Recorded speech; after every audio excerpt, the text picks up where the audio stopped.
Today we are going to bring our book all together. So there's going to be a few things that you're going to grab. The covers, I am going to pass those out or call people up to grab those. You're also going to want to grab your pages from your storage. Bring those over to your spot, and then there's going to be a few different items that you're going to grab. I'm going to have the binding supplies on the paper cutter with the exceptions of the cutting mats. So you're going to grab one of the cutting mats. You're going to grab an awl from my desk. You're also going to grab a piece of beeswax. These are going to be in small circles. You'll also grab a spool of thread. There'll be a few different color options. Pick which one you'd like to use.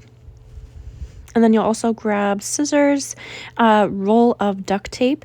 With the duct tape, same thing, you're going to have three choices. It'll be white, black, and gray. And then last couple items, you're going to grab 2 bulldog clips. And then the second item you're going to grab from my desk is going to be one of the binding needles. These have a tendency to go missing, especially with our floors being gray. So just make sure you're keeping an eye on it. Sometimes I'll have students that just set that on top of the beeswax, so there's kind of that clear visual of where it's located.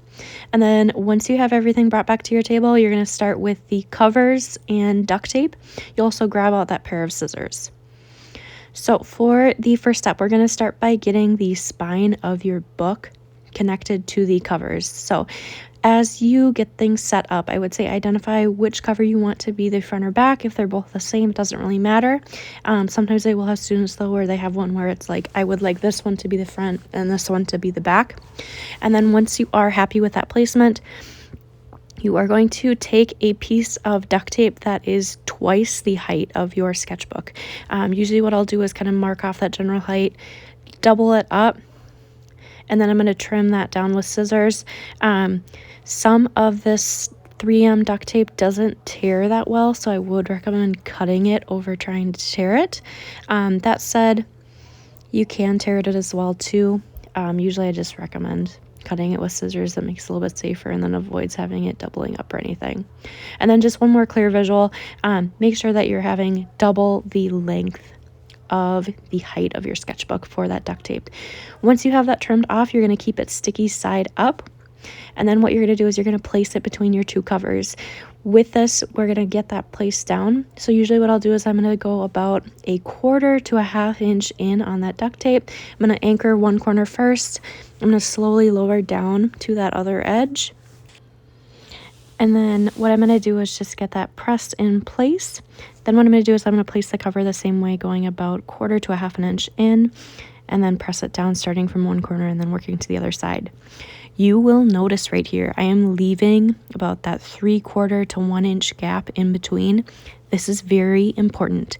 If you don't leave a gap and you have your covers just right next to each other, there is no flexibility or room for your sketchbook pages. Your book will not close. So make sure you leave that gap. This is very important. Leave that gap, otherwise you will not be able to close your book and you'll have to redo your binding.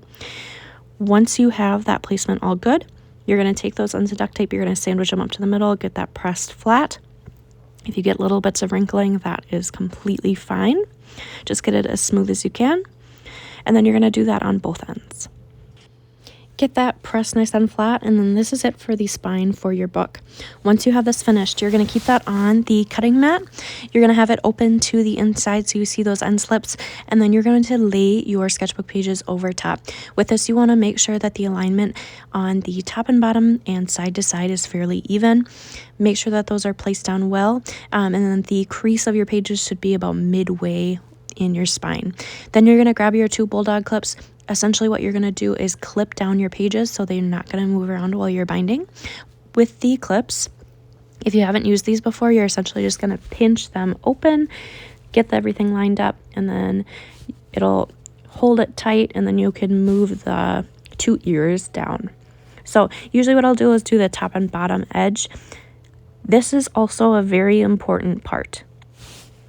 The bulldog clips keep your pages from shifting while you bind.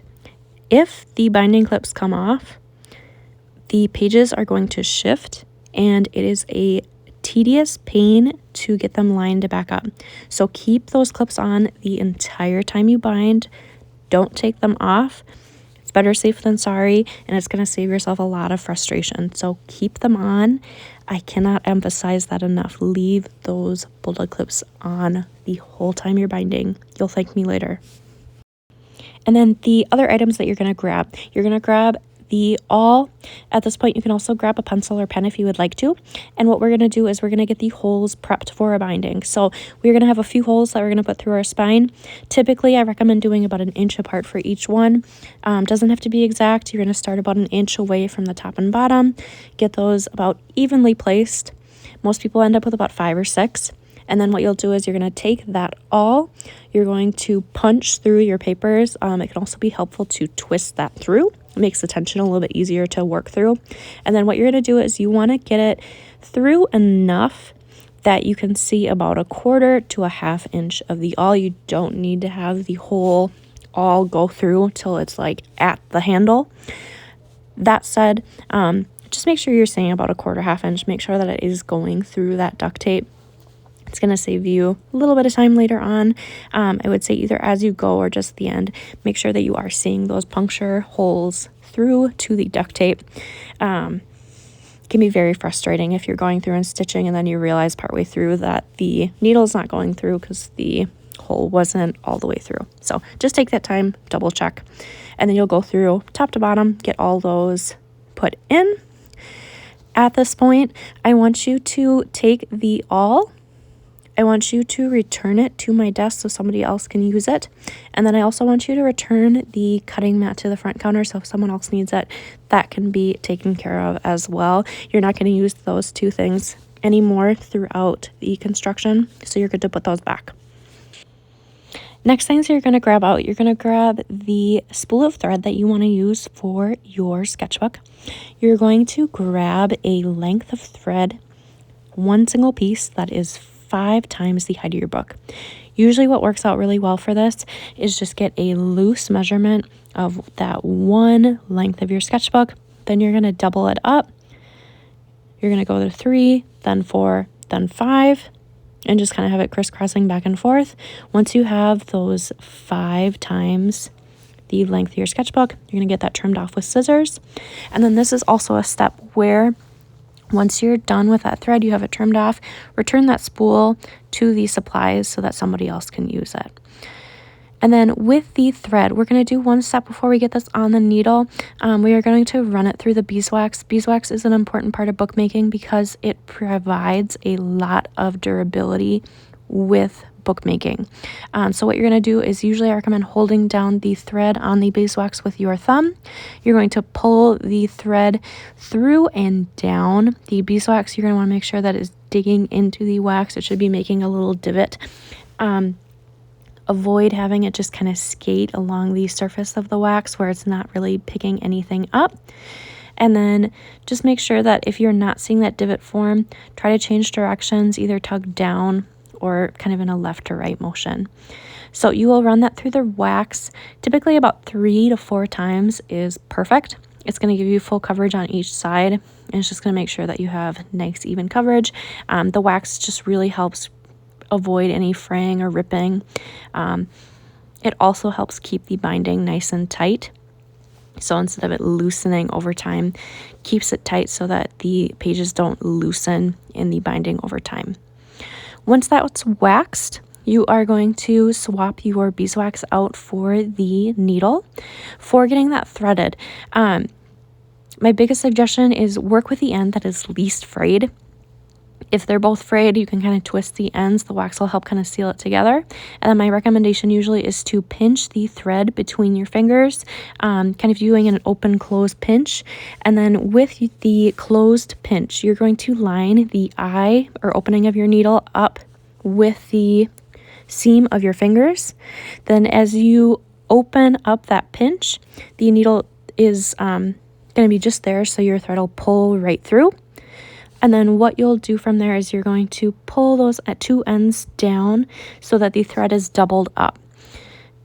So when you have that already, the 2 ends should be on one side, needle should be on the other. And then we'll get those tied together. To get those tied together, we're going to do a simple square knot. Usually what works out really well for this is you're going to take your two ends, you're going to wrap them around your pointer finger. Then what you're going to do is cross those over. It's going to make an X. You're going to hold it where those two threads meet, pull the ends through and around that circle that was around your finger, and then pull tight. We're going to do this twice, so it's double knotted, and then just make sure that when you go through that second time, you're going to do that same thing.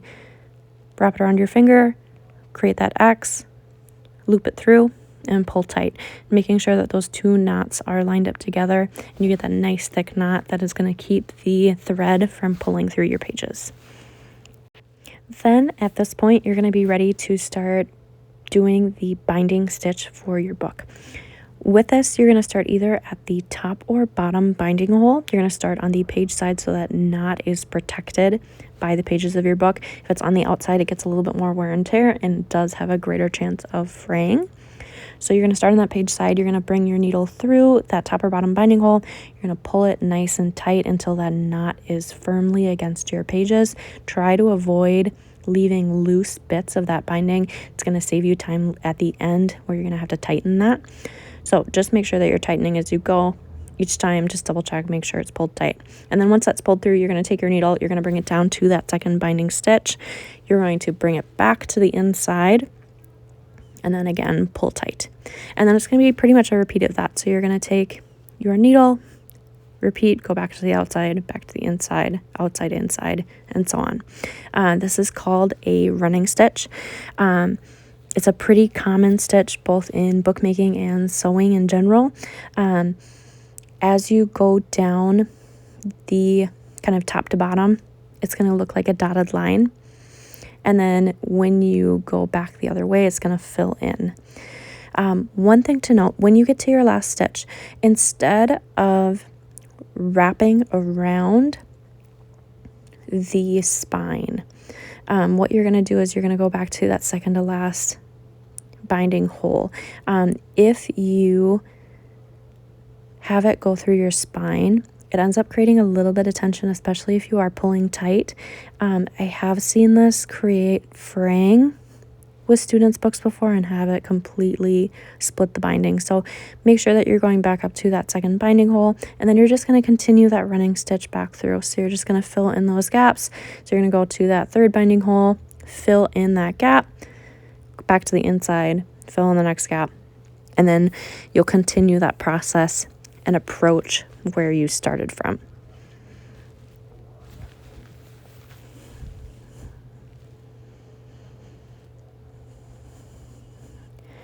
And then last two stitches, this last stitch on the inside, the knot can be a little bit hard to work around. You're going to bring your thread back to the outside of your book for right now.